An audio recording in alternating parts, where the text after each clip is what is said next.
Hi everyone, this is a continuation video of the previous video related to multiple complex life and health challenge related issue that someone else had discussed in a social media post, but I'm delving more deeply into what are the elements that wasn't addressed in the post that I feel should be addressed by any couple experiencing a similar conflict in their marriage, a similar level of financial or work related challenge that I have discussed could be the potential challenge zones. It's not necessary that all the challenges that I have discussed in the previous video and this video are applicable to this particular couple, but the same scenario can play up in 10 different couples' lives where some element or a mixed combination of element of what I am discussing in these videos will be present in their dynamics, in their marriage, in their financial situation, in their work situation, in the joint finances that they are sharing, in the joint life that they are sharing. And I'm trying to discuss as many situations that can possibly likely be uh, experiencing the similar kind of challenge as this man, and those kind of personality types or those kind of behavioral patterns I'm analyzing. It doesn't mean that that is the actual reality of what is happening in this couple's lives, or that while I'm discussing, like, let's say 12 different scenarios, in each of these scenarios maybe 3 or 4 of it is something that he is realistically experiencing, and the critical discernment needed to understand what he is actually experiencing partly is present in the narrative he has presented itself, but part of it is also got to be understood by actually counseling him, actually speaking with him and his wife, actually understanding the deeper realities of their life. And here in my previous video I made some assumptions and related to finance. If someone is a very picky and particular finance oriented person, the numbers I gave could drive a finance and accounting oriented person very crazy, because I was giving all these numbers with a sliding scale. But why was I giving these numbers with a sliding scale? There is a purpose to it. I One of the purposes was that every couple's life can get structured financially in a sliding scale sometimes, a sliding scale that you can't understand, or even any human's life can be structured in a sliding scale of expenses. We are not always, while you pinpoint down the expenses to 160k is the expense that this guy is spending in his life, it's not always going to be exact, right? Even your electricity bill very rarely is an exact amount. There's always with your electricity bill a sliding scale. The only exact amount bills that we usually have in our life is maybe if you have a phone bill or a TV bill, that also gets restructured after every few years. So none of the bills in our life are exactly always the same expense.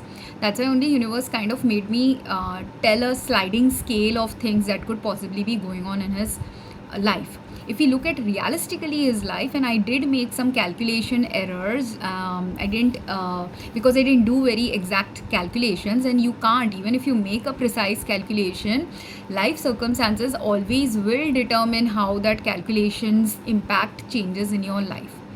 So, in general, though, someone who is taking a housing in a city like Mumbai or Navi Mumbai, those people, and a housing that is above 1 crore will usually have this 75k a monthly EMI, and especially at least a 15 to 30-year loan could be there for such a housing, depending on how expensive was the housing, right? And the other reason why he could be having a 75k EMI, and I'm going to screenshot one screenshot of what is a standard EMI if there was a 7.5% interest on a 75k loan. That thing I found just via a Google search. And again, different companies, financial companies, will have slightly different modules for determining your EMI. What was the lending practice going on when that bank decided to give you a loan? Their lending practices can influence some of the EMI related factors. Your understanding of what is going on with your EMI can also determine sometimes how people can misunderstand what is going on with their EMIs as well. And I did make a wrong calculation as well in my previous video, where I said that the 37 lakhs loan that is remaining, another 10 years is possibly there in their loan. The mistake is, if you just look at the 37 lakh base amount that they have in that, the wife has the scenario has given that 37 plus lakhs is the amount that the couple has remaining in their EMI payments. Now, if that 37 lakhs you just divide by 75,000 and distribute by the number of years that you will need to pay 75,000 every month, how many years do you have to keep doing that, you will see that 37 lakhs can be easily paid off within 4 plus years, like maybe 4 years and a few months. And this 4 years and a few months will be determined by the bank's now payment plans about how they calculate and restructure your finance if you have paid off your loan sooner. I have done this with when I bought a house in Navi Mumbai area many years back with a loan amount which was closer to 7%. I don't remember what was my loan amount. I was very I'm a little less focused on details about money. Not that I can't focus on the details, otherwise I couldn't have passed a MBA course in US. So I do know how to focus on financial details, but because my past history was, I already narrated in my previous video, my mother's history about finance. I am like that about finance. I focus and zoom in on finance only when it is very absolute must for me to focus and zoom in on financial expenses. But otherwise I am a very I do not stress about finance in my life unless I have to stress. And there are points where I have reached my stressing points, where because of the stress I have been extremely angry about certain situations in my financial situation related and legal and financial combination situation related things in my life, which is also something many governments, regulatory bodies, financial systems, banking systems need to now address in this century. There's a lot of things I'm covering here. This is not simply a life coach or health coach based post that I'm making. This is I can overarchingly look at a microscopic level as well as a macroscopic level of certain problems. So when I end up talking, that's why sometimes I go into the microscopic level and sometimes I go into the macroscopic level, and I still don't go into the detailed finance level, because while generally society assumes that everything will remain constant in life, the reality of life is everything doesn't remain constant in life. And this is where every system that works on earth right now, where they are going wrong with making a false assumption that everything will remain constant, and people either make an assumption that everything will remain constant, or they make the assumption that everything will grow, when the reality is constancy and growth can happen occasionally or in many years of your life, but equal number of years of your life will also have lack of growth or tightening of budget. And there are a lot of practical reasons for it, as well as overarching practical real life short term reasons, long term reasons related to your lifespan journey, as well as long term overarching earth related life reasons, a collective set of reasons that determine certain things as well. So when the housing market crisis happened in US at that time in around 2008, and that's when I was in US, and that time while housing market crisis was going on in US, there was no economic crisis going on in India, or not as much of an economic challenge was going on in India as far as I could tell. And that is the time point in life when I bought a house in India, and because I didn't know what was going to be my future in US. So somehow I felt buying a house in India would be beneficial for me, because I'm single, as a person earning a certain amount of money, and as a single person having no children, I thought this would be the best outcome for me. And it turned out I had that time point of my life in US where I could have very easily invested during that time point in raising a child. And I was also possibly pregnant around that time as well, and a lot of abuse related and Giselle Pellicott related things have happened in my life, that because it's a Giselle Pellicott like thing, I don't know what exactly happened. All I know is it's a very similar thing to what happened in her life. not at a grand scale like her level. If a grand scale like her level had happened, my life would have been completely different probably right now. But something very similar to her scenario, like maybe 10% of what happened to her happened with me, or 1% of what happened to her happened with me, the details of which I don't know. But even though the details of that I don't know, the repercussion is I could have had a child that was given away by people unknown to me, who didn't take my permission to give a child up for adoption, when I had a very good chance at that time point of my life to have raised a child as a single mother also. Because I was living in a country where a lot of single mothers do exist. I was also having an income which was enough for taking care of at least a family of 2 or 3. That level income I had. So at that time point when I was pregnant, I could have easily raised my child, but someone did some manipulation behind the scenes where they assumed, because of patriarchal reasons and other false belief systems that they held, led to the taking away of a child from my care, which had its higher purpose possibly. But the reason why I'm telling this is because the same income that I had at that time, which I didn't use for raising a child or raising a family, then got tuned into what expense. Instead of raising a child or raising a family, that same income that I had that could have raised a child and a family went instead towards my buying of my house, which then got paid off sooner because I didn't have children related, family related expenses. Right, this is the only difference I have had with a man, that a man is probably supporting a family of 4 or 3 or 5 or something, whereas I was only supporting a family of 1. That's why some of the things I did sooner in life. But while I did that sooner, I paid off my loan. I took a 15-year loan, but that's why only in my previous video, all these things that I have talked about, this I have done practically also in my own life, where 1/3 or 1/4 of the loan was initially just given to the bank.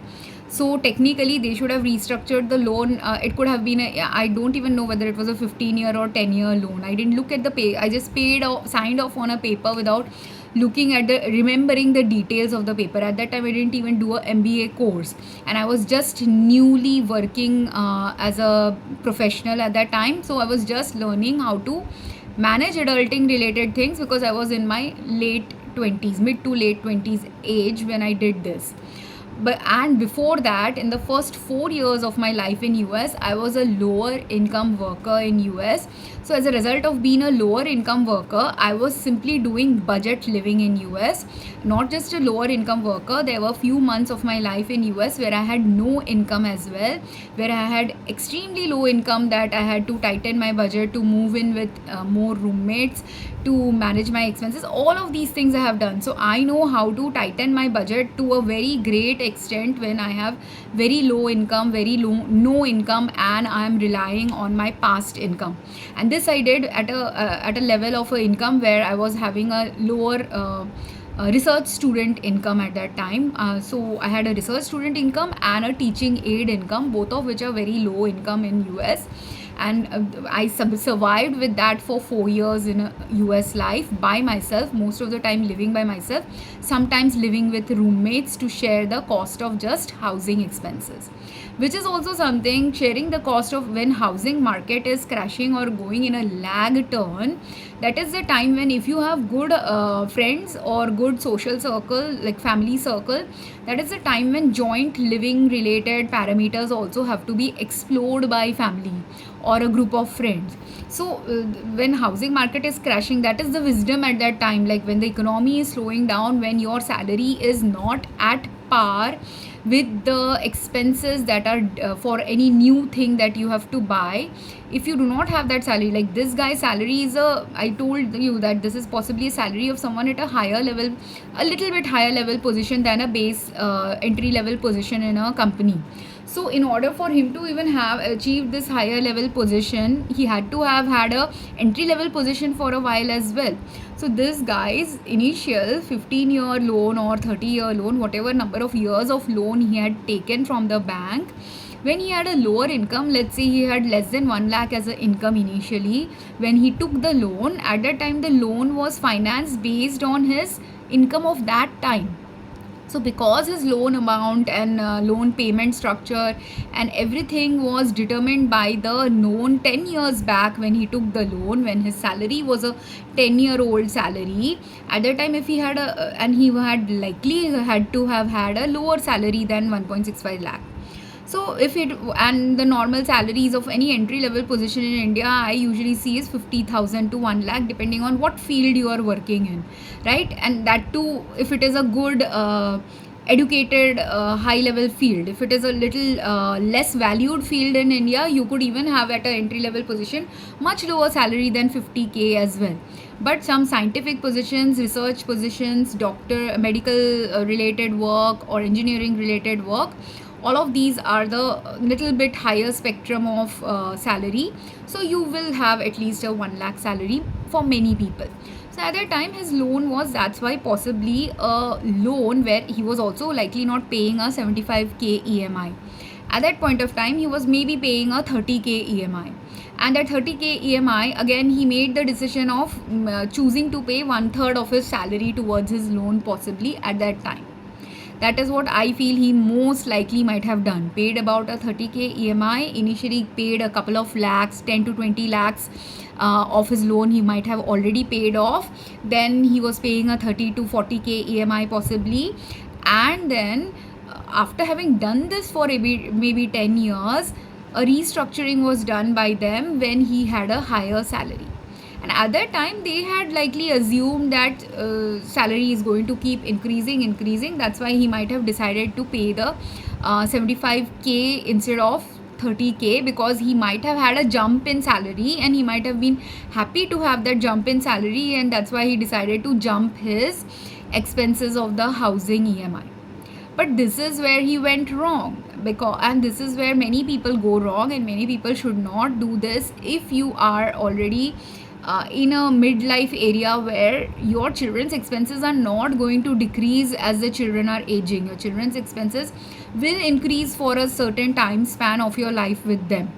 So this thing you have to keep into account. But if you're not evolving or thinking according to the age range and age range of your children, age range of your life, then you will end up making these silly mistakes where you're not thinking according to the age range, socioeconomic range and other factors. And this is where that's why only those people need a life coach who are, or a therapist, when you are not, you or your advisors or a group of people who help you make the choices in your life are not wise people, or are not looking at the reality of life but are looking at a show of life, which is what also might have determined them to buy a housing. They very likely with a 75k EMI.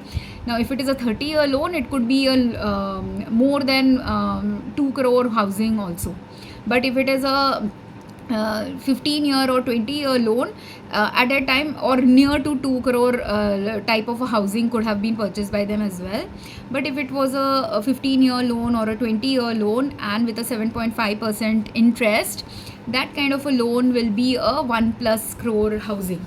But again, I already addressed in the previous video, do you need that housing is one question many people in this generation, in this era, should ask. Who needs a new housing? A person like me needs a new housing where if my parents are also not really caring if I stay with them, if I don't have a husband also to go and live with them, I don't have any family with whom I can go and live, if I am if I don't have a rental, I don't have a place to live, then either I have to have a rental while I'm earning income, and if I don't have income at a retirement age, I have to still have a place to go to, right? So the person like me needs a housing. But a person who is a dependent son, and in India this happens also, many sons, that's why only choose to live with their parents in India.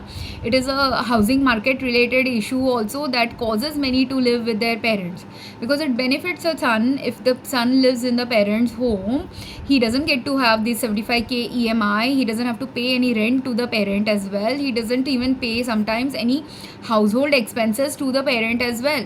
So in those all of these kind of sons also I have seen in my life, they don't pay anything to the mother or the father who owns the house. They don't pay, they pay the bare minimum grocery, and even in that bare minimum grocery, I know sons who paid so less compared to what they were earning. Like only 10% of their income was being spent by them on any family expenses, when they could have and only the retired father's income or the retired mother's income was getting used for many expenses, when they had a whole big break in their life where they didn't even have to pay any EMI. EMI is to be paid by people who are orphans, people who do not have parents, who have a house where you can stay comfortably with your wife. Those kind of people have to pay EMI. But if you have a comfortable housing, at that point of time, please rethink whether you need a EMI, or can you live in that comfortable housing with your spouse. Or EMI can be paid if you are thinking of your children's future and deciding, I have my parents' house, I have 2 children, I'll buy another house so that one of the houses I can give to one of my children in my old age. That could be another reason. But many people buy another housing just for show or for getting extra income.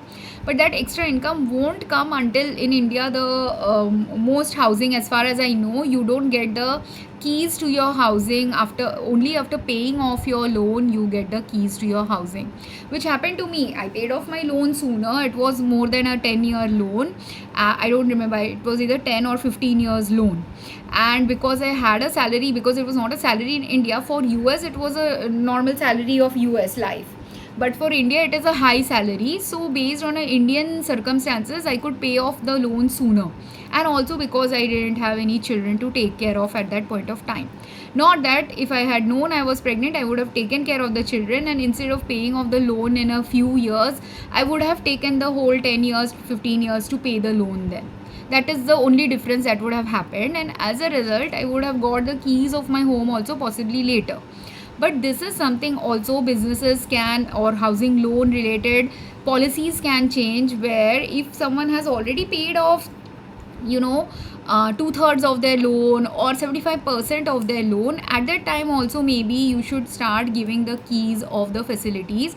Because I see there are some new housing near my dad's home, there's some new housing being built in the place where I have my home, and in both these places, despite the housing now getting constructed, despite people starting to pay the builder a lot of money for the they have actually, technically, what has they done? They have given the builder the whole money. The only person who didn't get the money is the bank, because they have taken a loan from the bank and they have paid off the builder technically. So technically the builder's construction cost should have been recovered as soon as he has sold the flat to someone who has given them the money.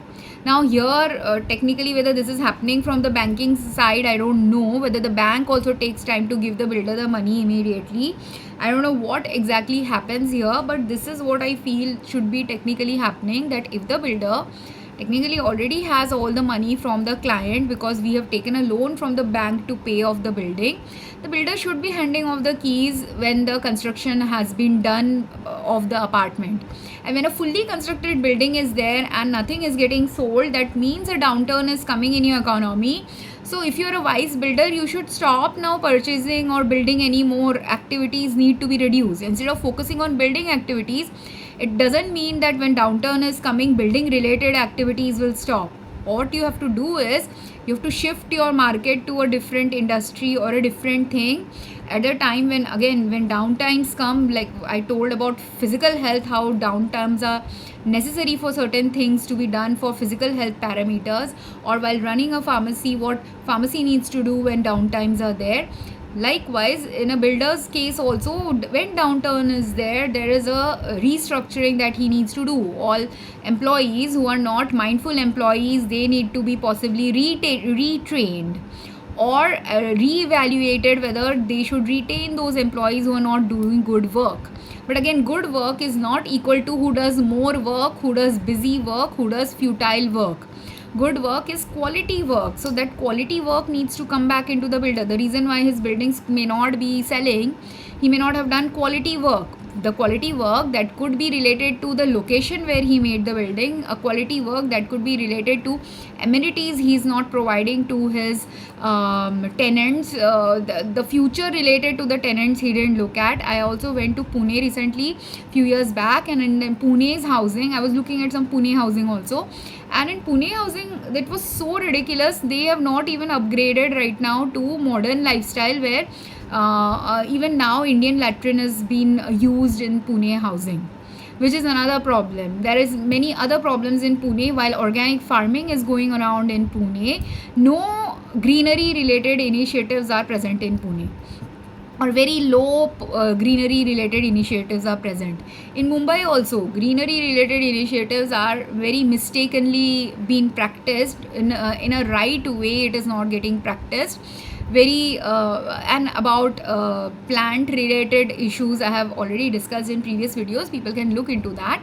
But essentially, if you want greenery or if you want clean environment in your area, just having percentage of, if I plant 10 trees around my building, doesn't mean I have given greenery to this area. There's a lot more that needs to be done. That lot more level of work is not being done. That level of work is not being done. That level of thought process is not used. That level of quality maintenance is not getting done. And because this is not getting done, that is also the reason why a market fails. Because while for a while bare minimum can work for certain group of people, because if I'm living in Mumbai, I have to have a housing.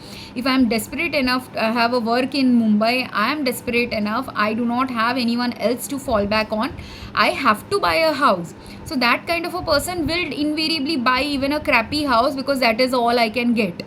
But if there are whatever number of millions of people are there in Mumbai who want to buy a house, but out of those millions, if there is maybe 20 to 30% who will buy whatever crappy housing you give them, whatever easily whatever their convenience related factors are, work related factors are, that are determining them to buy a crappy housing, they will buy. But there are also people with discretionary income who buy houses. Those discretionary income people will not buy if you're providing them crappy housing. The discretionary income, and they are the more likely people to invest in luxury items. So if you provide luxury or high cost housing without actually giving them the real thing, real elements related to luxury doesn't come with just the price tag. This is where India is going wrong. There is a lot of high price tagged items that are being sold in the market, as well as low price tagged market. The price tag range is varying in India. Like, I have found ridiculous pricing about certain things in India, which I'm like, what the hell is going on here? I don't know.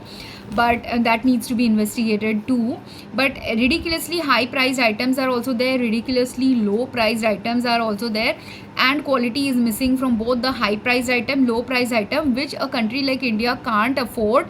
Because when you are in a densely populated country, you cannot afford poor quality. But somehow Indians have managed with poor quality for so long, they're not waking up that poor quality is not sustainable. That's why only major chunk of population COVID related problems happens in any country. Or if someone does this realistic data analysis, they will find out COVID related deaths happened the most, or COVID related major illnesses happened in those areas of the world. You just have to do a right data analysis of this. As a person who has studied even data analysis related things, my intuition tells me this is invariably going to happen, that based on multiple factors, not just simply the data that is present. You have to do right data analysis, and in order again to do right data analysis, you have to understand all the conditions that are influencing your data. And according to me, COVID was happening in those places where major COVID happened, where severe hospitalization happened, where severe deaths, multiple deaths happened, in those places where density of population related parameters are not being examined, where poor quality exists at a mass scale level, but poor quality is being sold off as fancy thing just because outwardly that thing looks very fancy. Like, I can get like competitor cars of Japanese cars only in India. I will tell you, competitor cars of Japanese cars in India are and I also fell for this trap. I was falling for this trap, but I didn't completely fall for it. But the Japanese cars are, according to me, really good quality cars in the market in India as well as in US. These are the two markets I have explored, and in both these markets I have found Japanese cars to be really excellent cars. And I have owned one particular brand's car in both countries, two major Japanese top brand cars in both countries as second hand cars only. And they are quality material, quality cars. That's why they also don't get sold as often, which is what it should be happening. When you have produced a quality product, you don't need to keep repairing it, keep selling it, keep doing something related to it. But what you need to do, again, this is something Japan might need to explore a little. And because they already explored quality, they have to explore something beyond quality. And that analysis I haven't done, because right now I'm working and facing issues related to lack of quality. So I definitely know that introduction of quality is needed. That Japanese top brand car quality level introduction has to be made at different elements of different profession. And this is where possibly Japan has to now wait for the world to catch up to their quality. But in order for the world to catch up to their quality levels, Japan has to start teaching. This is what I suddenly got guided to tell. They have to start teaching people how to develop quality. Okay, so that is where Japan has to go, instead of focusing now on overproduction, because their economy tanked because of this. They focus too much on production, too much on overwork, and which is where they also need to learn how to rest. They need to learn the value of resting time. Japanese culture doesn't know how to appreciate rest, but that is something they have to learn from the rest of the world. And rest of the world has to learn how to bring quality while resting, because this was the reason why there are few countries which do a lot. And not just Japan, quality work is done in different countries at different levels. So each country of the world, with Japan, it is the mechanical things that they have produce quality cameras, quality cars. These are the two things I know about Japanese things that are really high quality. But while they have done this, another country could have done quality craftsmanship, another country could have focused on quality healthcare. So everyone who has focused in different countries have focused on some quality element of life.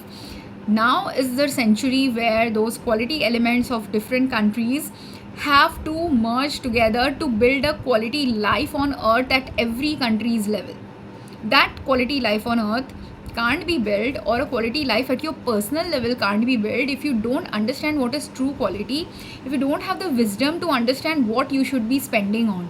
This guy's family is not spending on true quality according to what I have understood just about his expenditures, because it's a very imbalanced expenditure. If 50% of your salary is just going into buying a house you will not be living in for many years, a house in a locality where after retirement you might not even want to live in that locality.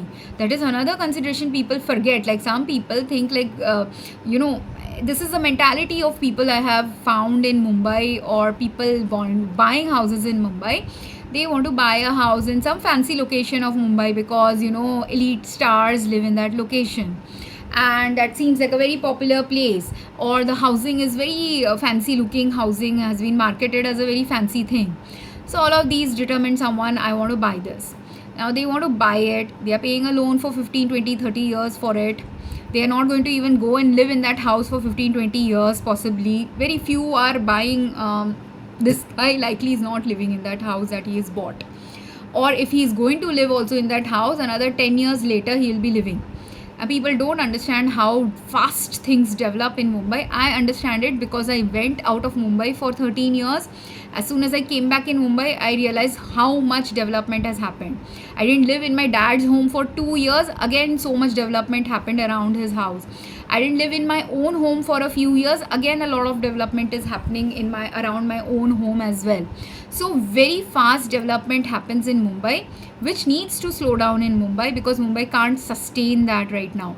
And right development now needs to start happening. When slowing down phases are happening, they are the times for any industry. It is the time to readjust to quality work, readjust to nuisance work being broken down. Those work that were work considered as meaningful work in the past needs to change. Like in India, cement related housing needs to change, and some other kind of housing needs to come into place. Or if cement related housing is happening, the restructuring that they do or repair work they do with cement housing, I have faced a lot of housing related issues, which I might make a next video. So let's this topic I will come back in another video. I started going in the housing market direction. But these are all the reasons why how I'm not making a futile claim when I'm saying that market is going to crash, because market has many unsustainable factors of multiple aspects that is going to make it crash. And the factors that can be slowed down if the market can in some of my previous videos I've said related to pharma also. Anything that can be crashing, the trend of the crash will depend on something can crash tomorrow, something can crash 10 years later, something can crash in a way where it won't even look like a crash. All of these are determined by how well you manage something, or how well you understand what is working and what is not working. If there is an industry that is going to crash and there are 10 companies of that industry, so that those 10 companies will crash when out of the 10, 9 might crash when a lot of and this usually happens. The visionary is the one who knows it is going to crash and knows how to stem for the crash, is starting to build towards making sure that the crash won't happen. So only out of 10 companies, only 2 companies might be there who will not crash in the future even when the market crashes. And those 2 companies either will not crash completely depending on how well they set up their policies, or if they did crash, their crash would be an acceptable loss for the company because they have built resilience in the company to accept that loss. Whereas the other companies, because they are practicing multi-level bad policies, there will be at least 4 companies which will completely crash in a very bad way, which has the maximum bad policies. There will be a couple of companies who may have good policies, but they didn't ever take the time to hire good employees to handle the crash in the right way. That company will also face challenges. Then there will be a few companies who have good employees, but the people at the top are completely shady people who will even with good employees, they don't know, either shady people, stupid people, ignorant people, who with good employees also will not know how to handle a crash because they don't have the capacity to do the work that they should be doing at a top level. At a top level they manage to get up there because of shady practices, because of stupid practices, or because they just had some luck factors, meaning some factors where maybe their parents gave them money, that's why they went to the top. But otherwise they don't know how to retain the top position because they have never focused on how to retain it in the right way, aligned according to right now conditions of life. And what I'm talking at a company level of any company is also true at a personal level of your personal life. So this guy's personal life is crashing, that's why he has burnout. When something like this that I'm talking at a company level is translatable in a minor microscopic scale at a personal level, in a personal level he's not building the right connections, not building the right relationships, not understanding the value of how to build the right relationships, or how to take his life towards better quality health. That's why I gave the 3 scenarios I gave in the previous video at the end of it. Those are the highly likely scenarios of those people who are completely ignorant, completely unconscious, or very minor level matured in life. That is when you fall also. Or if he is a mature person, then this is a challenge of that guy who has a very immature wife and immature parents and immature other people in his life who are adding to his plate. So these are the 3 types of personalities who will have stress. Someone who's doing all the right things, but he doesn't have right supportive conditions in his life related to the parents he has, spouse he has, social circle he has, work circles he has. That person will also experience high level of stress. Another group that will experience a high level stress is when both the husband and wife are part immature. That group also will experience a high level stress. The third group, and high level immature and the financial stress is majorly getting paid off by the husband while the wife is not taking some of the financial challenges seriously or understanding the depth of the challenges. And a third kind of a person will be a man who is stressed out because of not maybe his multi-level challenge that of the kind that I'm describing here, but someone who just doesn't have the capacity to handle any of these challenges in the right way. He has not built the resilience, built the strength, built the capacity to handle any of these. He just never built it in his life. He doesn't know how to build it in his life. So he's getting stressed out because he's now finally realizing in his 40s that, oh my god, I have never built a life where I can talk with a partner where how to discuss this challenge. Or I don't have colleagues in my life where I can talk about these challenges with my colleagues. or and is going to happen with him. That's why he's highly stressed. And all of these needs a lot of deeper reflection, deeper analysis, deeper self reflection, deeper understanding of what are your wants, what are your needs, what are frivolous wants and needs of life as well, which is something a woman also has to analyze. I told in my previous videos, I'm really not a very typical woman, so I don't make frivolous purchases like a typical woman, but I know many women who make frivolous purchases. So all the women who I know who make, I know some wise women who don't make frivolous purchase either, but the ones who make frivolous purchases, what happens is, in an economy where if your husband is supporting you financially in many ways, those women who make frivolous purchases, or even if you're a single woman, you can still make frivolous purchases irrespective of whether you had a husband or you didn't have a husband. But many women spend a lot of their income on this. Women's 20-30K could be going simply in her clothing activities, like her fashion sense, her fashion related thing. So like one third, or while he is spending, like, which is also foolish purchase. Like, how if she has a salary of 50K and 30K is going in fashion related things, and only 20K is going in family's grocery, both are now in deep trouble. They are both highly immature, not realizing 40K is not a good grocery related range for a family of at least 4. And it is not a healthy grocery related range, because I was living as a single woman in the about 8+ years back by myself in a housing by myself, where my monthly expenses were around 15 to 20K. Sometimes it was even around 12K. And my expenses were what? A maid service, paying for all the internet, TV, electricity bill, all that, having building charges as well. I didn't even count that in my expense, by the way. So these are I'm not even counting my buildings expense, but forgetting the building expense, I was spending about 15 to 20,000 a month. And there I was not a frivolous girl, because I didn't have at that time current income. I was buying clothes only during festival times, or if I'm going for a job interview, maybe for that reason I might buy some element of something that is needed as a fashion accessory while going for a job. So those, like, work related shoe, because work related shoes are very different from regular shoes you will be wearing while doing grocery shopping, right? So if my work related shoe needs change, then I'll go and buy a work related shoe. If my purse has got worn out, then I'll go and buy a purse. If I need a file or a folder for taking my file to the job interview, I'll buy something like that. So something work related that I need, or a professional dressing, because fashion has changed, that I might spend in buying like that if I'm going for an interview, which I didn't. For 6 years I didn't go for any interviews at all. I didn't want to waste my time doing that. And there were other reasons. There were a lot of other reasons, some of which I have discussed in my past videos. So every added thing was a factor in my purchases not being extremely frivolous. I was hardly buying 5 or 6 set of new clothes every year. Those 5-6 clothes that you will inevitably buy as a some outside clothes, some home clothes. So total maybe 10 sets, 12, 15 sets of clothes I bought.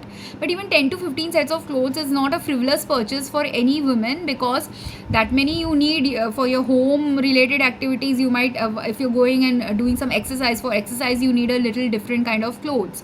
For cooking in the kitchen you might need a different kind of clothes, and then for going outside and socializing you need different set of clothes. So even 15 to 20 set of clothes for a woman in a year is very less purchase for a woman who needs at least 3 to 4 set of clothes living in a city like Mumbai.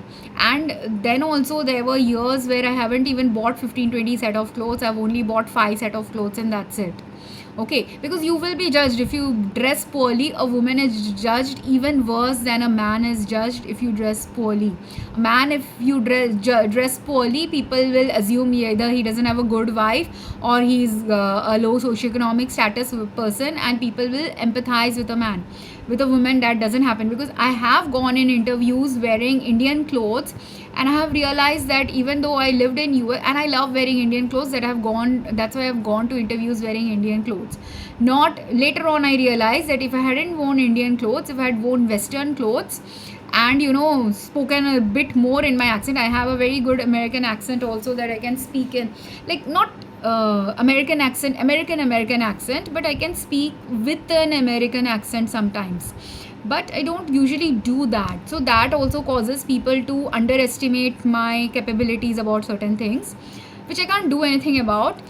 Because again, quality doesn't come from how you perceive quality. Quality comes from where quality is there. And if you have actually lack the capacity to perceive also quality from someone who is not dressed up in the package of quality, that is your flaw in not understanding quality. I hope this made sense, because this is also something people have to, in a downturn, understand that do you have a quality life? The package of a good life shows up in a upturn, in all these frivolous going for vacation, showing off to friends on Facebook, buying a fancy house in a fancy locality to show off family or wife or wife's family or something, buying a fancy car to show off for friends. All of these things you think are the things showing that you are leading a quality life, but they are the perks of a quality life, and a perk that you will be actually a quality life supporting perk when you actually have the finances for doing this and are realistically looking at your life based on the finances, as well as when you actually have a quality marriage with your partner. All of this is completely meaningless if you have if you are a abusive husband, or your wife is a abusive wife, or both of you are abusive towards each other, or both of you are financially immature or unsavvy. Then you are giving a bad quality life even to your kids. All of these will influence your future. All of these influences your future and present as well, and you will naturally get stress if subconsciously you are beginning to awaken that something is wrong in my life.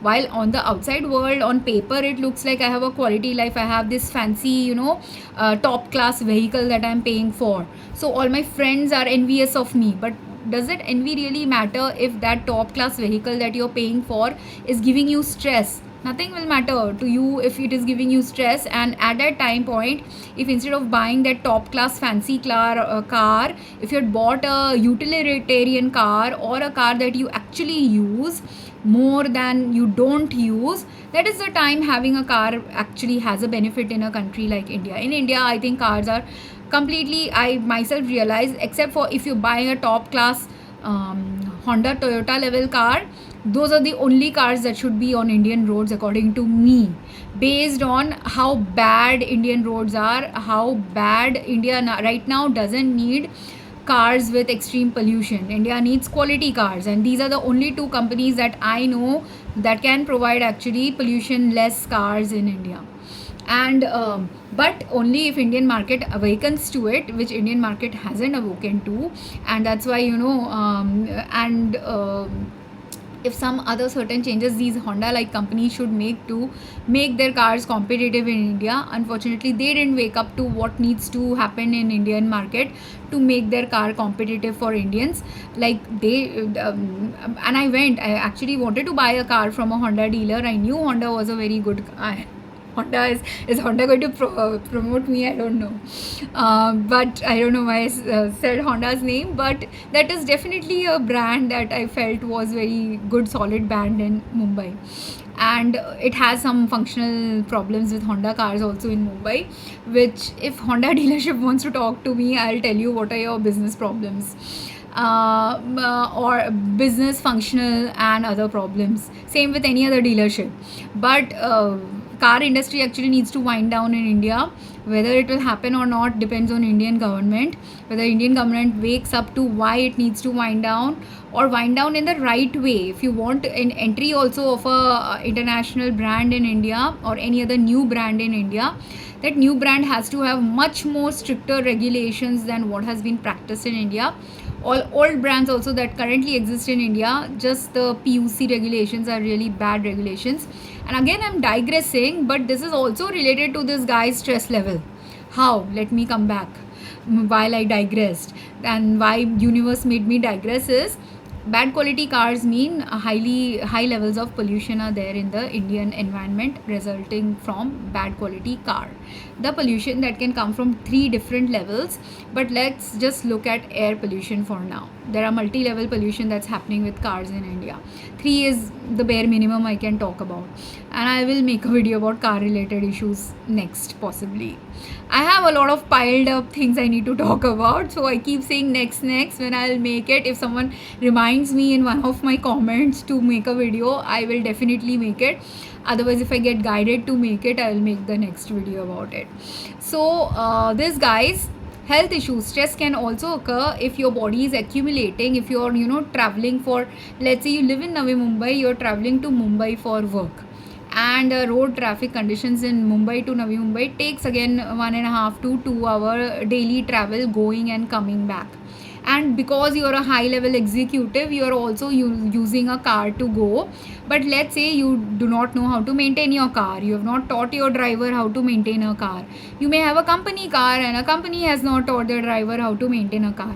What is going to happen, whether it is your car, company car, a cab service you are using, in all of these 3 scenarios, air pollution is getting inhaled by you, depending on how badly the car is maintained and how poorly people understand what is health supportive while traveling in a car. And people really do not understand what is health unsupportive related to car or vehicle or travel conditions as well. And I have made a video about travel conditions, hospitality industry related video many months back. And if I find, because I've made so many videos, for me also to scroll and find that video will take time. But if I find that video, I will link it here for you to understand what are the simple health impacting factors of multi-level. That too, though, that video also doesn't address all the health impacting factors. I can't talk about this topic related to poor health. Poor quality is so high globally right now, and one of the reasons behind coronavirus pandemics and market losses that are going to happen is because high level lack of quality is going on in the world. High level of understanding only what is health supportiveness is going on in the world. And health supportiveness of every kind: financial health, social health, family health, mental health, psychological health, global health, environmental health, physical health. All of it is messed up right now in the world. Social health, I think I mentioned social health. So all of these are messed up in the world. In different countries, different things are messed up at a grander scale than a lesser scale. Many things are done well, but the depth at which you need to do it is not happening in India or globally.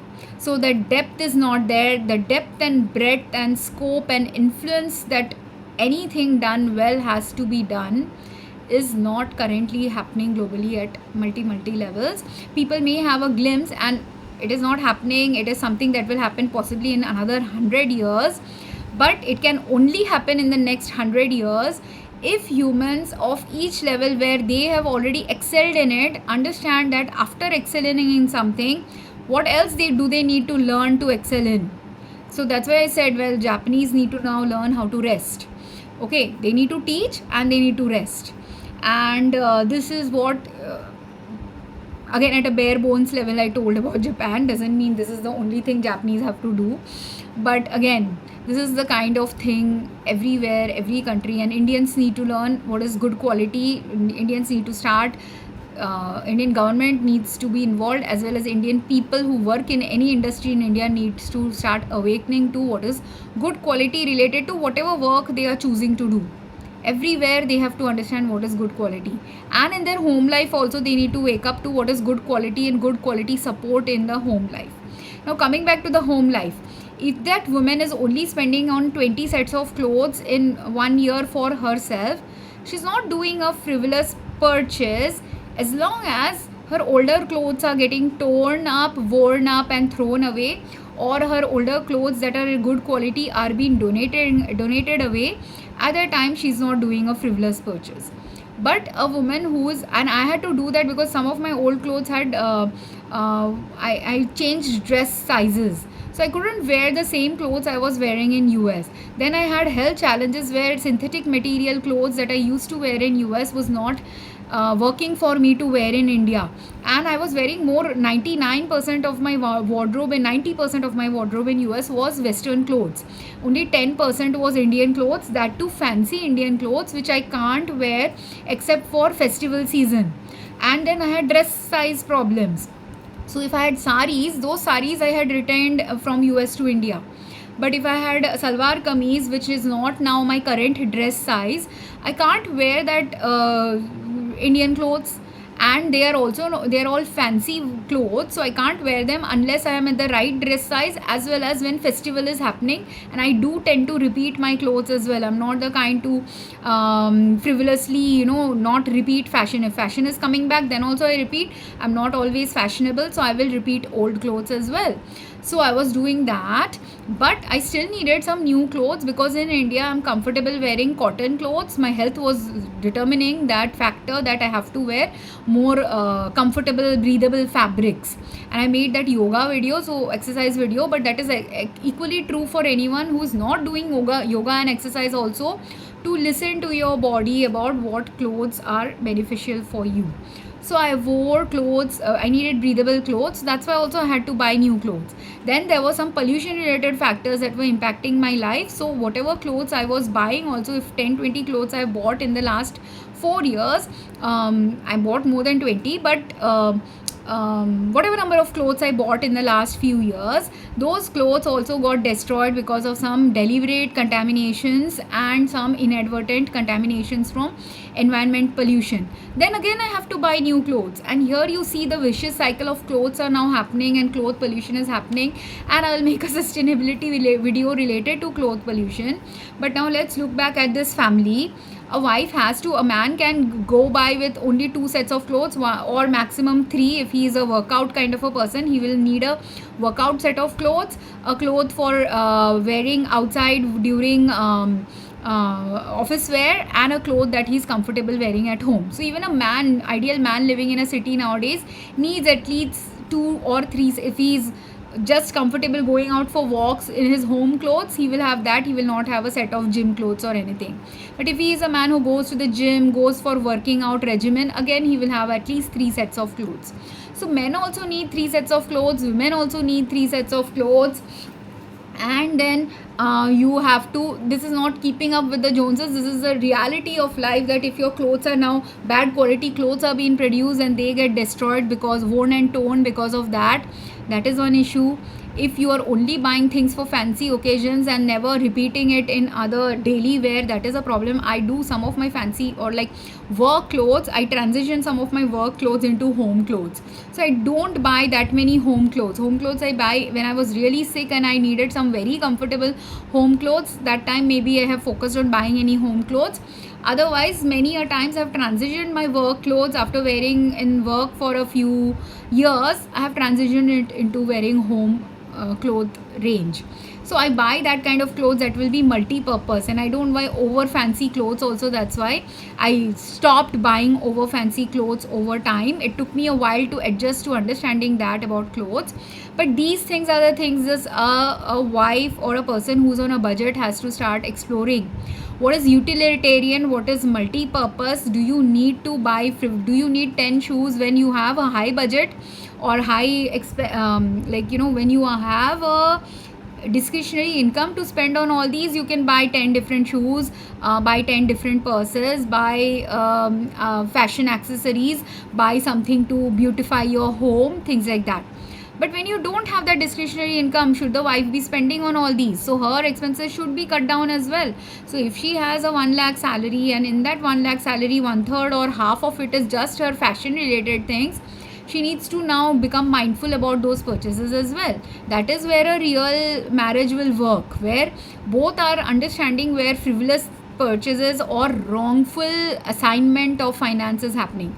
According to me, in the previous video I didn't explain it, but 75k is a high salary amount to devote to loans. You shouldn't be spending more than, I feel, 1/3, or if you are at a good position and you are confident that you will not face job loss, then maybe 1/3 of your salary you can devote to a loan amount. But if it is more than 1/3, you are doing a foolish thing and you may need to restructure your loan. reconsider whether that is the expense you should have for a house. All of these factors you should think about. Or refinance if refinancing options are available to you. And in this guy's case, I calculated something wrongly, which is that the 37 lakhs, if you divide it in 75,000, how many years you will need to pay off? 37 lakhs will need only 4+ months to pay off. And he could have a loan where when I took a loan and I was paying only say 30k for the loan, at a time based on that 30k loan that I'll be paying, bank made some calculations and said that this will be a 30-year loan or a 20-year loan. Let's say the bank said you are going to pay this off in 20 years based on the deposit you gave them and every other factor that they used to calculate the loan. So in 20 years you're going to pay off the loan based on all the financial factors, but already the guy has paid off 10-year loan. According to him, in his mind and in his wife's mind, 10-year loan has been paid off because he's been paying off the loan for 10 years. But the reality is he has paid off 2/3 of his loan. So I think he has at least paid off 2/3 of his loan. So let's assume he has paid off 2/3 of his loan. If he has paid, he and his wife, if wife also paid somewhat, I don't know, whoever has paid off the 2/3 of the loan by now, it means that it's very likely, based on the calculation I did, that in 4 years he can pay off, if 75,000 is the monthly payment, then 4+ years, then it is likely that even if on paper a 10-year loan related period has been given to him to pay off his loans, on paper the 10-year is there, he has actually technically 10 years to pay off the 37 lakh loan, if that is the loan period he has settled for. Meaning this 37 lakhs, if he has, and this is considering the fact that he has paid, he had a 20-year loan, 10 years of it has passed, but another 10 years are remaining. And in that 10 years though, while in the first 10 years he and his family has paid 2/3 of the loan amount, in the next 10 years they have a chance to pay off this remaining 1/3, or they can, because they've paid off 2/3 in the first 10 years, in the next 5 years they can pay with 75k or a little less than 75k also. In the next 5 years pay off the loan. That is one decision they can make. Are they ready to pay it off in the next 5 years? Does he work in an industry where at least he's guaranteed that in the next 5 years his job will stay? Then he should pay this loan off in the next 5 years and he should not stress about his loan now. One factor he can think about, look at his practical situation in life, related to work, related to home life, related to financial challenges he and his wife are arguing about. All of these factors need to be considered to decide whether this can be paid off in 5 years. If let's say he doesn't have guarantee that his job is not going to be there in the next few years, and he might have to depend on consulting work or teaching work or find an alternate job, which might be a job with lower pay.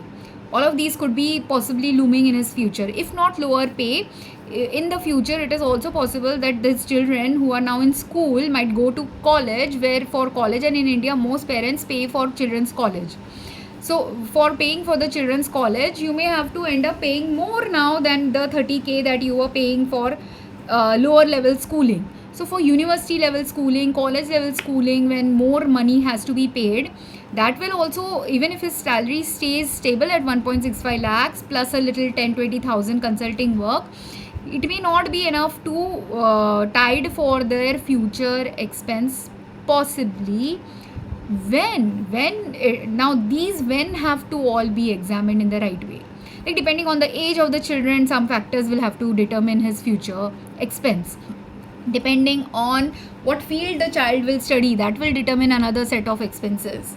Depending on, is his wife also ready to curb some of her frivolous expenses? If some expenses can be pushed off, like if I find a dining table very fancy and I aspire to buy that fancy dining table, and that fancy dining table might cost me 30-40,000 to buy, but right now I don't have discretionary income of 40,000 to upgrade to that fancy dining table. Just seeing my neighbor, should I buy that 40k dining table, or can I wait to buy that when I do have the discretionary income, when my children have graduated, when they are earning? At that time, can I wait 10 years to buy that fancy table? You will not get the same fancy table in 10 years. So that's where you need to decide on all these things. There the husband has to put his foot down if the financial crunches are such that he knows in a few years his income may not stay at 1.65 lakh, his income might reduce, he may not have an income at all for a few years. Those open honest conversations, he has to be bold enough, and that stress he's getting, that stress needs to be there for him to vent out and tell his wife, like he's been woken up at 3 o'clock in the morning, like so that he can take 3 hours to prepare a conversation with his wife, and then maybe at 6 o'clock in the morning when the wife rises, he talks about this with her. Or before going to sleep, if somehow he has to take the steps to open this dialogue with the wife, where if he is in a good marriage, he'll be able to do. If they are both in love with each other, they'll be able to do. If he does indeed have a understanding wife who will share his burdens in the right way, he'll be able to find the right middle ground, where a couples therapist also, or within themselves only, with good discussion, they'll be able to manage that problem zone.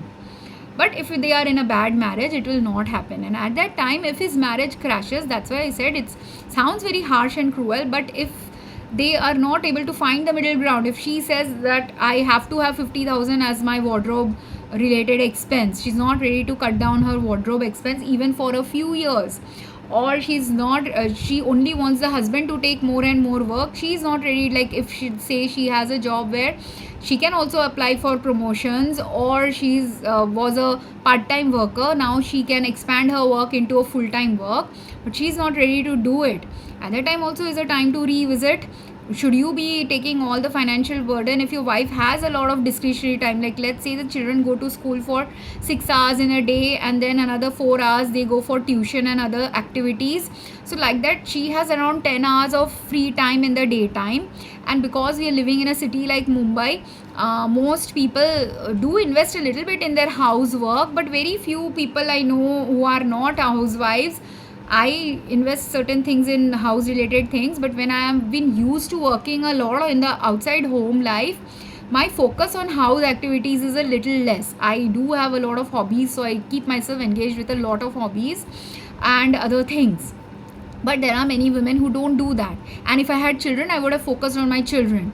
So or if I didn't have my own children, I've written posts about focusing on other people's children, because I do focus on other people's children. At that time, my maid came in my house, I was focusing on their health, their related things. So I do have the capacity to use my extra time for doing things that I would love to do or feel interested in doing. But many people do not develop those skills in their life. So at that time when the child is free, and the wife is also free, wife goes for half a day, 5 hour of school, and the rest 5 hours she does do housework. But if she still has 2 extra hours, she can use that 2 extra hours either for going for counseling, or for going for learning something new about nutrition related challenges of her husband, or for taking that 1 extra hour to look at teaching maybe for 1 extra hour, because she can also take one hour of consulting work, right, to help him or help their financial situation. Another thing, which is the 75k, now that they have 10-year loan to pay, like they have a 10-year period to pay the only 1/3 of the loan, he may not need to pay 75k a month, he can reduce it to 30k again. So that restructuring, I hope, is allowed. If it is not allowed, it is something Indian banks or the bank that he goes to might want to reconsider, because these are the ways you stop a market from crashing. A market will crash when let's say job losses are happening, and at that time the banking industry, and which Indian banking did temporarily during coronavirus, because job losses were happening, health losses were happening. Indian government did a very excellent thing of doing some banking related stalling of the market crash. But that is also something they might want to do again if they don't want a housing market crash or other market crashes, where restructuring of loans might be something they can think about. or restructuring if there is a condition that only one time you can refinance. But what if some people need multi-level refinance simply because they don't have a stable job or their job market is currently not stable? So these are things also he might need to reconsider. And I personally feel if refinancing related activities are not possible for him, the 75k should be distributed equally by him and his wife. And they need to also not just think that always money will increase. Start understanding sometimes you will have downturns in life where money will not increase, money may decrease, money may stay equal. When money is staying equal or money is decreasing, some changes need to be made by both spouses. It's not simply one spouse's job to make those changes and adjustments in life. And if you have good in-laws, one change could be you should stay with in-laws instead of paying for a rental. And if your in-laws, like good in-laws as well as in-laws who are in the same city as you, living very close, which some of my friends have done this when they were having some issues where they need child caretaking help. They don't want to spend too much on child caretaking, and here the husband made the change. Like while in the first 10 years of their marriage people lived they lived with the husband's family, in the next 10 years of their marriage they lived closer to the wife's family because wife's mother was helping with supportive caretaking, where babysitting related challenges they didn't have to have. They didn't have to have that extra cost related to that. The wife's mother was a teacher, so she is happy to teach the grandson also. So all of these things helped her. So and the husband was ready to move from his mother's care and mother's home.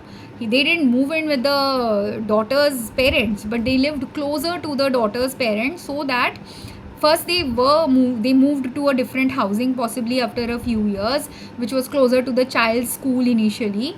The next move they made, it was not closer to the child's school, it was more closer to the wife's work environment. But these kind of changes also can help in adjusting your monthly costs, like moving closer to like less travel time will be there.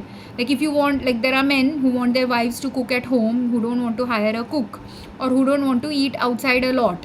How will you, and I didn't mention this, but in the previous the wife could be spending 30,000 on her clothes and her family's clothes, could also be spending on other appliances needed for home, could also be spending another like 30,000 on home appliances and other grocery related purchases, and also could be spending like children's tuition or other classes. Like they can have badminton class, tennis class, piano class. All of these class related expenses also maybe the wife might be spending on. There could also be those wives who are traveling further for work. So while they have one car, that one car is taking only the husband to work, the wife gets to only travel via train. That those kind of wives also exist who are traveling via train, and maybe that's why she's frustrated that I have made this sacrifice. You get to use the car, but I don't get to use it at all. I only get to use it maybe occasionally in the weekend when if we are going out somewhere. Otherwise she doesn't get to even use that car. And while he's thinking he's making all these joint financial choices for his wife and him, reality is that financial choice is only helping him, it doesn't help her. So these are also something people can think about, may need to think about, might need to reconsider in their marriages when they are having these marriage counseling related problems, financial challenge related issues, where look at the need versus desire, look at the convenience. If the wife now also has access to the car some days, and the husband goes via train maybe some days, or they move closer to the wife's home, like wife's workplace, then the travel time that you're taking to go, that will get reduced, which will give the wife the extra time now to sit at home to do the home caretaking that the husband might expect from the wife. Like that extra 1 hour can come to that wife who has that extra 1 hour. It can't magically appear in a wife's life like how he had to delegate. He has to also understand women knows how to delegate. Usually 90% of the women I know how to delegate things or multitask. But a woman doesn't get extra time in her life. She can get only extra time in her life if she has a luxury supporting husband. Like my grandmother had a lot of, like, my grandmother would literally, and this is after my grandfather's retirement. So before her retirement, his retirement, I don't know if this was the family structure, but after his retirement, when her grandkids are now 5-10 years of age and they don't need child caretaking, at a time one of my grandmothers used to pray for 6 hours in a day, 3 4 hours in the morning, 2 to 3 hours in the night. So 6 plus hours of her day was spent in praying. Another few hours was spent in the kitchen, managing cooking related activities. So that is the job scope she had. She was focused on cooking, cleaning related activities. Sometimes she'll converse with the maid, but most of the time the cooking activities she used to do and the praying activities she's doing. No child caretaking related activities, or very hardly low scale child caretaking activities of 1-2 hours while nap time she would sleep with the child, that she has done for her grandchildren, right? But the rest of the day she has a relaxing time. She can sit and watch TV, she can sit and pursue some hobbies, she can sit and chat with her children or grandchildren. And this luxury she was able to get when the man is allowing her to do it. If she had a husband who would be like, no, you have to make breakfast, you can't go and pray at this time, we need breakfast, she would never have had that 4 hours 3 hours early morning time to do her prayers. So instead, the husband adjusted that while she's doing 4-hour prayers, in that time, in the breakfast time, he started planning the breakfast. And he was retired, that's why he did it. If this had happened in their marriage, in the middle of their marriage, it would have been a challenge for them. Secondly, if he was not an adjusting husband who is now involved in ensuring at least breakfast gets done in a way that is helpful for his children. Not just breakfast, he started planning lunch also, because some of the Kolkata schooling system is very different from Mumbai schooling system. So people spend middle of the day in the school. So early in the morning, many people eat lunch and go. Their lunch is their breakfast and their breakfast is their lunch. Something like that happens in some Kolkata families.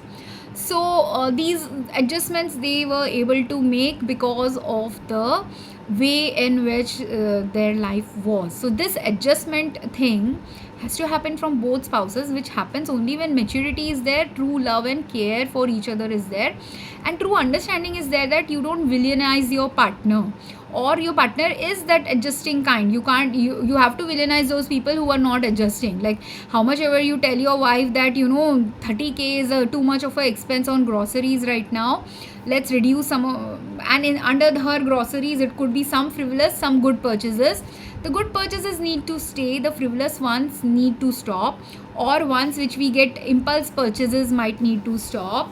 Or if real financial crunch is happening, at that time the kids classes also might need to stop, the extra classes that they are taking. At that time, if the father loses a job and the children were going for tuition for 4 hours or 3 hours in a day, instead of the children going for tuition for 3 hours in a day, it might be the time when the father also needs a relaxing time, as well as the time where for 2 hours he can do the tuition. They only need to go for 1 hour extra tuition, the subject that he is not comfortable teaching them.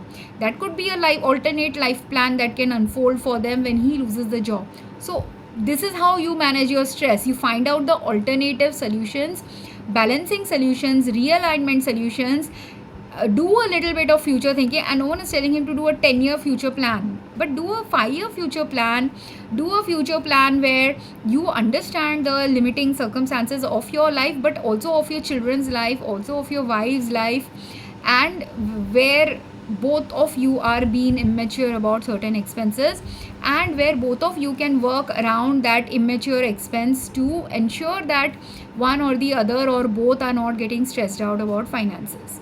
And many a times women also will nutritionally, like in Mumbai culture, I have seen people eat outside also a lot. So while he's spending only 20,000 in maybe just the DMart groceries, there's still vegetable groceries that the wife might be spending that is not getting accounted by a credit card, but she might be paying cash. Most of the vegetable groceries we pay cash for it, so that she might be spending. And plus she might also be spending on, they might be weekends when they are going out to eat. Who's paying for the weekend purchases of eating outside?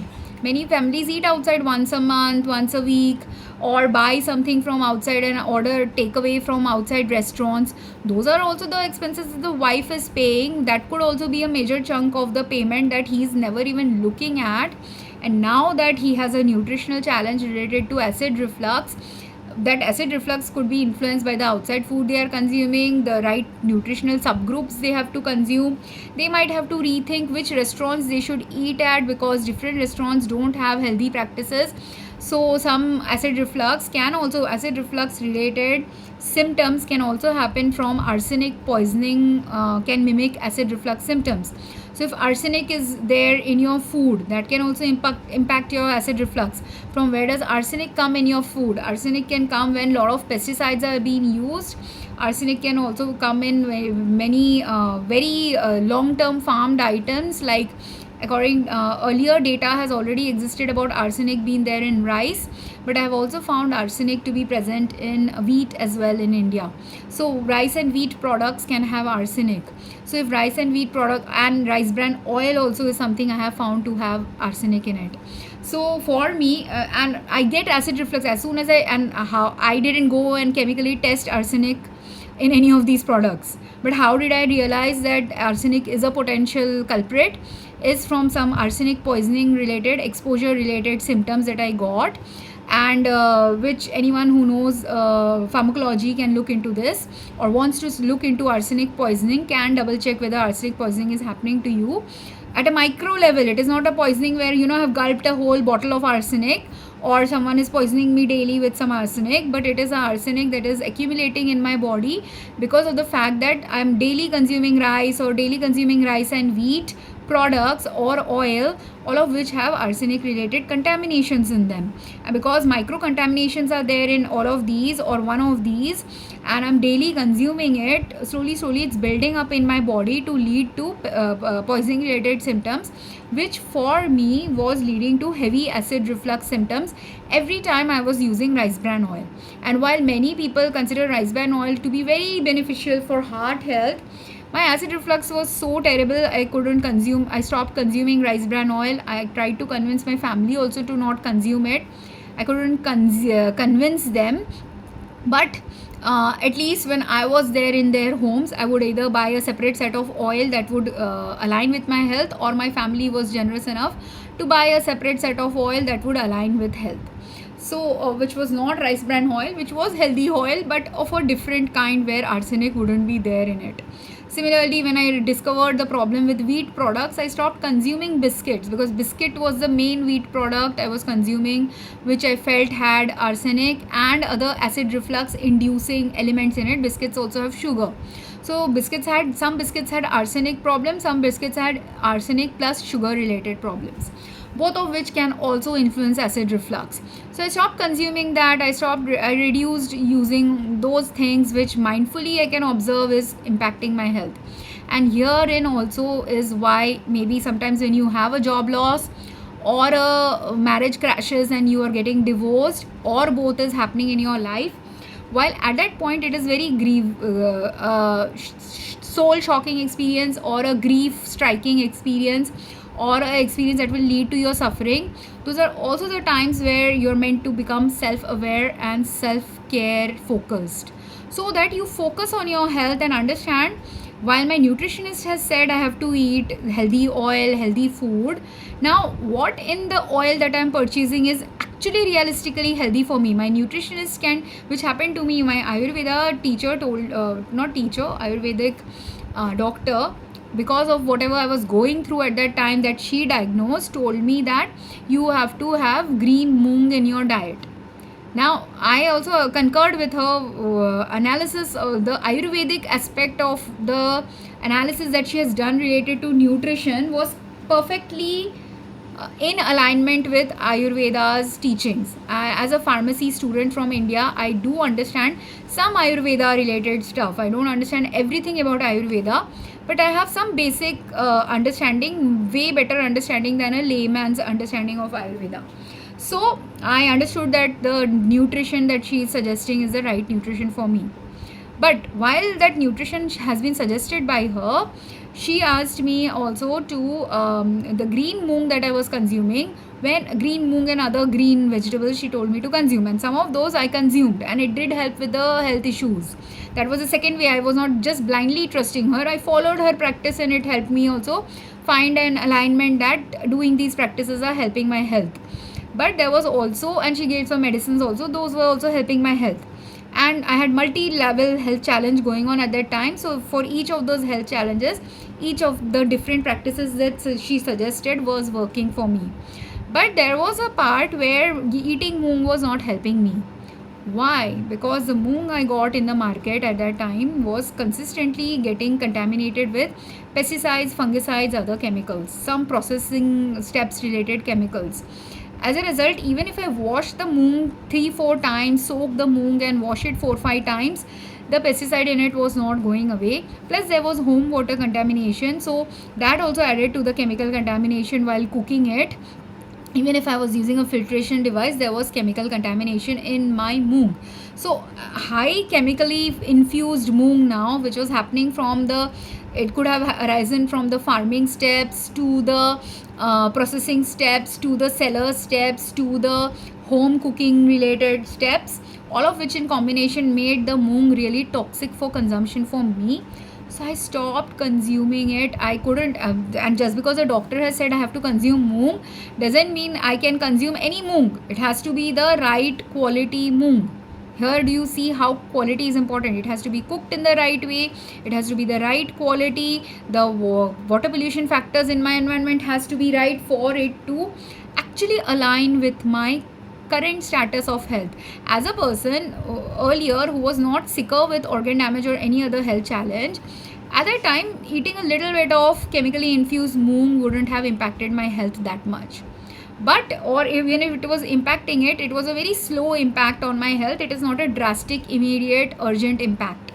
But when a body is in heightened distress of multiple kind, and his stress is a indicator that his body is in heightened distress, not just psychologically, financially, or job wise stress or marital conflict wise emotional stress, but it is also high level physically stressed out body. If acid reflux is happening and palpitations are happening and waking up early in the morning is happening, some organ damage is likely manifesting in his body.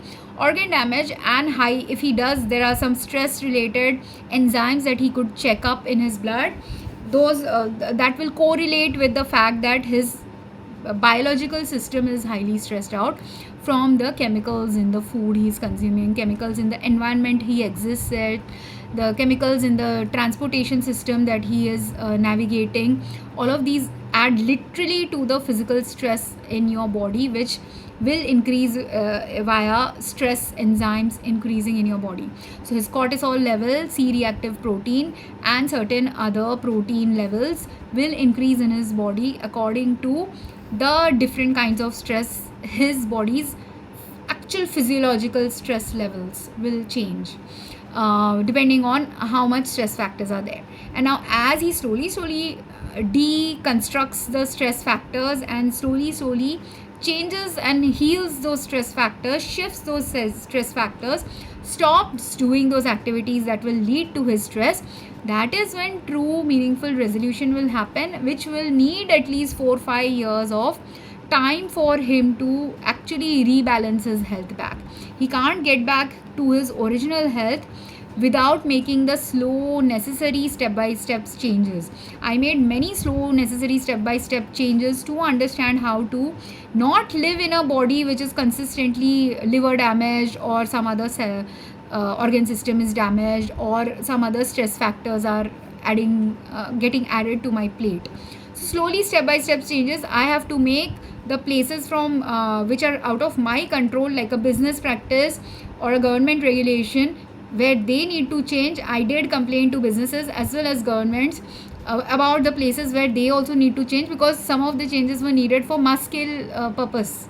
Like if they make a change related to less pesticide use, it has a benefit for everyone in the local population who is getting impacted adversely by pesticide exposures.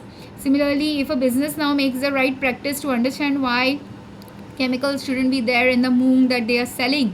And it was an organic moong that I bought, which is why I'm not also again making false claims that organic labels are misunderstood by people. So like that, if his doctor or nutritionist is saying he has to have xyz vegetables, xyz proteins, xyz carbs, all of it, vegetables, proteins, carbs, even if they recommend even a medication, a nutritional supplement for vitamins, whatever they are getting recommended by a doctor or a nutritionist or a ayurvedic practitioner or a life coach or a therapist, whatever any one of the medical fields or health related field practitioner he goes to and has gained some insights and medicines for using in his life, each of them have to be health supportive for him. And this mindfulness and health supportiveness doesn't exist in India, especially related, and globally also many people have mistaken perceptions about medication and nutritional supplement use, as well as food. Right now many people are mistaken that food simply means it has to be cooked well, or food simply means it has to be healthy cooked food from the like the farmer has to just give me organic food. No, farmer is doing his job of giving you organic food, but the next the seller has some job he has to do. The cook who is cooking has to be mindful, the person who is eating also has to be mindful.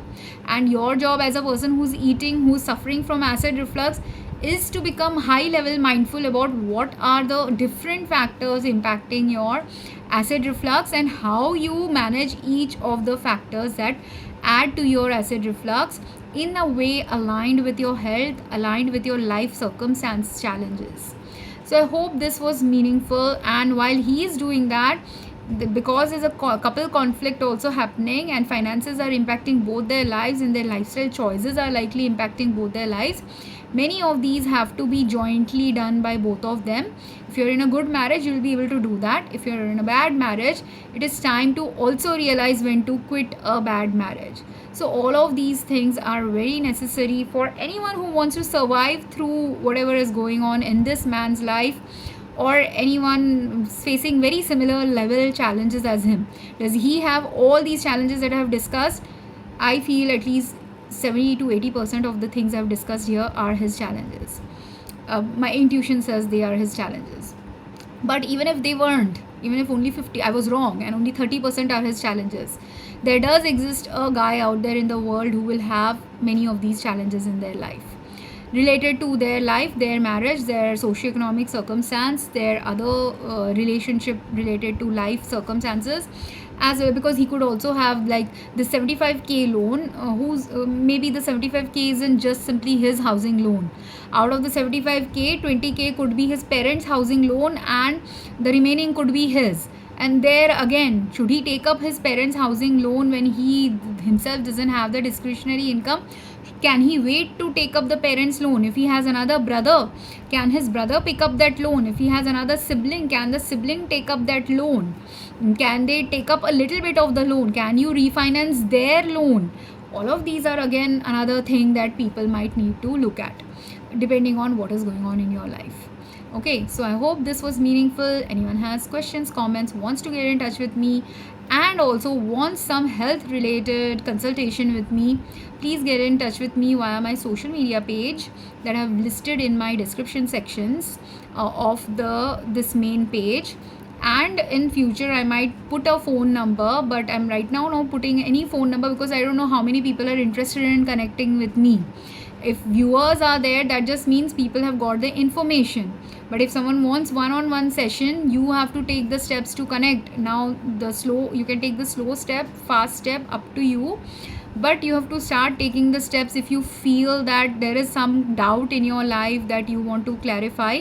If it is a short scale doubt or short scale intervention that can be posted in a video or a short comment, I will post it. And if it needs higher level analysis and life coach and life paradigm shift related changes, at a time you have to go to the right health practitioner, therapist, life coach, whoever you want to go to, finance health coach, whoever you want to go to, you have to go to the right source to resolve it in the right way. Otherwise, when complex challenges are going on and you go to the wrong person, or you go to a person who only provides you one challenges or two challenges resolution but doesn't give you the deeper challenge related resolutions, then what happens is it doesn't completely resolve your problem and your majority of the problem won't get resolved there. And that's why also understanding who to tell no to is a skill both this life coach needs to develop, the wife needs to develop, and the husband needs to develop. Who to tell no to, what to tell no to, what to tell yes to, because these are also life coach related skills or good stress management skills. People who get highly stressed are also those personality types who don't know how to say no, or they are those personality types who have said no many a times but their no's are ignored by the people they are surrounded with. Both can lead to high level of stress for certain people. So again, I hope this was meaningful, beneficial. I understand different personality types and what different personality types, life patterns, life challenges, and life ups and down related, challenge related, or health related factors as well, very very deeply. And this video is still, that's why, not addressing many other elements that at every individual specific person's life needs addressing, and can be addressed only first when you admit that these needs addressing, these needs change, these are the things that are adding to my health distress, these are the things that are adding to the increased stress of my life or increased poor health in my life. Then only once you admit it, once you admit and then understand it, then only you can take the steps towards actually taking the meaningful steps to resolving it. And a person who is helping you also resolve it, if they don't understand it, if they don't have the right capacity to evaluate it in a right way, or they are mistakenly interpreting certain things based on their lack of knowledge or their immaturity level, then also you will end up doing more harm than good, especially when complex challenges are going on and a severity of challenge impact is high. So because there are also many men who's also another alternate trajectory, if the wife is abusive or there is too much work related stress going on in their life, or there is, and or actually not just or, but if there's a heavy abuse going on, there is heavy denial going on from the man that about how to express his problems to anyone in his life. If he expresses it also, he's only able to express 1% of his problems when the reality of his problems are at a peak level.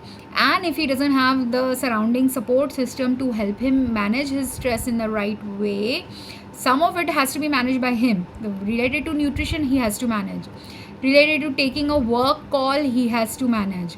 Related to understanding what is his role in his marriage and his wife's role, the part that is his role he can manage, the part that is his wife's role he can't manage, he can only speak about it. Then whether he or a therapist can speak or a life coach can speak to the wife about it, whether she will awaken up to her role in it, then determines the quality of life they will have together. Which, if bad quality life continues, it is also possible in that first scenario that I gave in the first video. For a while he might think half of his problems is resolved or many of his problems is resolved, but if it has a consistent stress related hidden stress going on in his body, which again, if you live with a long term stress also, you get very adjusted to even toxic levels of stress. So at that time, if your body gets adjusted in a response system way to the stress, but the reality of that stress is still impacting your health, then at a future date this person can also end up dying one day out of organ damage, organ failure, or stress related circumstances leading to some death occurring in his life. Stress, which could be emotional psychological stress if it is a abusive marriage, which could also be physical health stress if it is a polluted environment condition of your home life. It could be physical stress, which could be not just home life related pollution, but home life, car travel, train travel, air pollution levels, office related pollution levels, food related pollution level, all of them in combination doing something in your body that eventually leads to your death. So that's why the more you manage your health better, the more you understand how to manage it better, or work with someone who understands it deeply to help you manage your health better, that is when you get aligned towards better quality health of any element. one element, 10 elements, depends on you what is going on with your life. But whatever is going wrong, if there is another guy who has only a financial challenge, he needs only a financial educator to help him resolve his financial challenges, and financial education or finance related coaching he might need to analyze, like how much I have analyzed. You don't need to do this analysis. Many people might find it very stressful that I can't do all this analysis, but who's telling you to do the analysis? Pay someone to do that analysis for you, but you have to still pay. There you have to pay. What you can't do, you have to pay another to do it for you. But you can't also just simply pay anyone frivolously when you have a budget crunch going on. At that time you have to pay the right person, right intervention, pay for the right steps to take you towards a meaningful resolution. So which is what is my intent via all these videos. Anyone who has, and these are all free videos, why? So that people can learn from it. Those who are at a lower socioeconomic level, they need free videos only to learn about it. Those who are at a payment level, they shouldn't just continue just watching free videos. They should also go towards at a payment level. And because your problems also will not be at a free level resolution also, God will give free level resolutions when it is free level resolution possible for you. But if you have complex things going on, that free level resolution is only meant to give you an understanding and understanding of the expertise of the person providing you that some remedies or resolutions. But then after that, if complex things are going on, or it is a thing where you do not have the expertise to work on it, you have to go to the real expert to get it resolved. I hope that made sense. And anyone has questions, comments, I would love to hear from you. Thank you for taking the time for watching this video. Have a great day.